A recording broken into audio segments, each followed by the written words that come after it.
Hello दोस्तों, नमस्ते, प्रणाम। मैं आपकी सुनैना मौर्य स्वागत करती हूँ अपने यूट्यूब चैनल पर। आज हम लेकर आए हैं बहुत ही मनमोहक सी चर्चा, सावन स्पेशल कांवर गीत। तो आप लोग फुल वॉच करके सुनिएगा। ऐसा नहीं, उम्मीद करती हूँ आप लोगों को बहुत पसंद आएगा। अच्छा लगे तो हर हर महादेव जरूर लिखिएगा।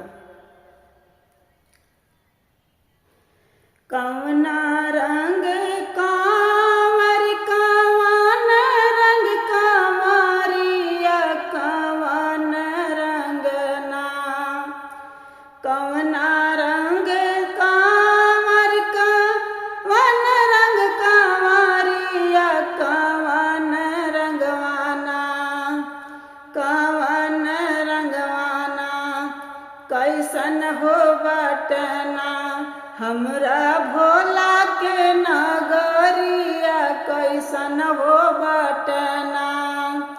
कवना रंग कांवर कवन रंग कांवरिया कवन रंग कांवरिया कैसन हो बटना, हो कैसन हो बटना हमरा भोला के नगरिया, कैसन हो बटना हमरा भोला के नगरिया, कैसन हो बटना। सातो रंगवा कांवर केसरिया रंग कांवरिया, केसरिया रंग कांवरिया उसे ऊंची नीची बढ़ना, से ऊंची नीची बढ़ना हमरा भोला के नगरिया, ऊंची नीची बटना हमरा भोला के नगरिया, ऊंची नीची बढ़ना।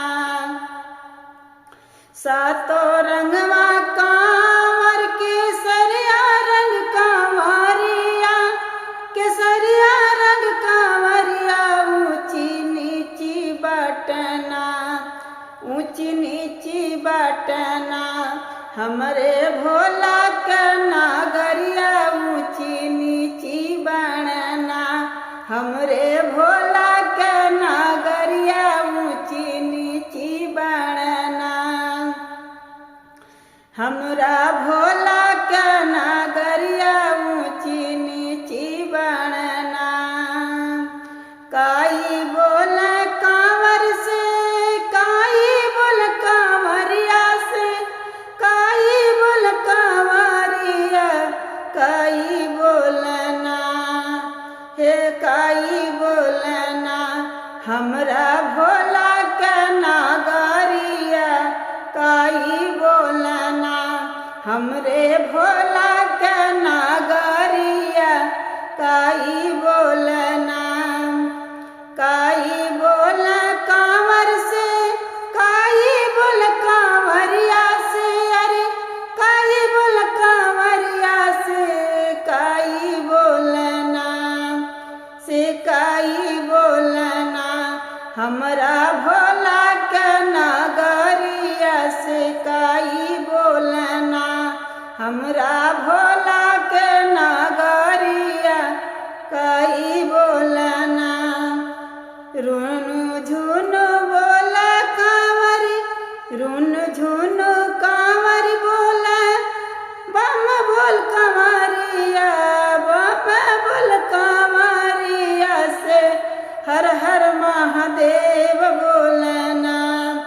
रुन झुन बोल कांवर बोल, बम बोल कांवरिया बोल, बम बोल कांवरिया से हर हर महादेव बोलना, हर हर महादेव बोलना हमरे भोला के नगरिया, हर हर महादेव बोलना हमरे भोला के नगरिया, हर हर महादेव बोलना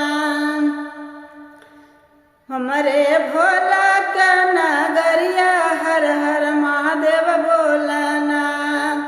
काई करिए कांवर से, काई करिए कांवरिया से, काई करिए कांवरिया से, का मिली है ना, सिकाई मिली है ना, हमरा भोला के नगरिया से काई मिली है ना, हमरा भोला के नगरिया से काई मिली है ना, हमरा भोला के नगरिया से काई मिली है ना। जलवा भरी है कांवर, जलवा चढ़ाई है कंवरिया, जलवा चढ़ाई है कंवरिया, से दया मिली है ना, से दया मिली है ना, हमारे गुरु के नगरिया से दया मिली है ना, हमारे भोला के नगरिया से दया मिली है ना, हमारे भोला के नगरिया से दया मिली है ना, हमारे भोला के नगरिया से दया मिली है ना, हमारे भोला के नगरिया से ज्ञान मिली है ना, हमारे भोला के नगरिया से ज्ञान मिली है ना। हर हर महादेव। अगर हमारा ये कंवर गीत आप लोगों को पसंद आया हो तो ज़्यादा से ज़्यादा शेयर करिएगा। चैनल पर नए हैं तो ऐसे भक्ति गाना सुनने के लिए चैनल को जरूर सब्सक्राइब करिएगा और कमेंट बॉक्स में हर हर महादेव जरूर लिखिएगा। मिलते हैं नेक्स्ट वीडियो में, तब तक के लिए हर हर महादेव।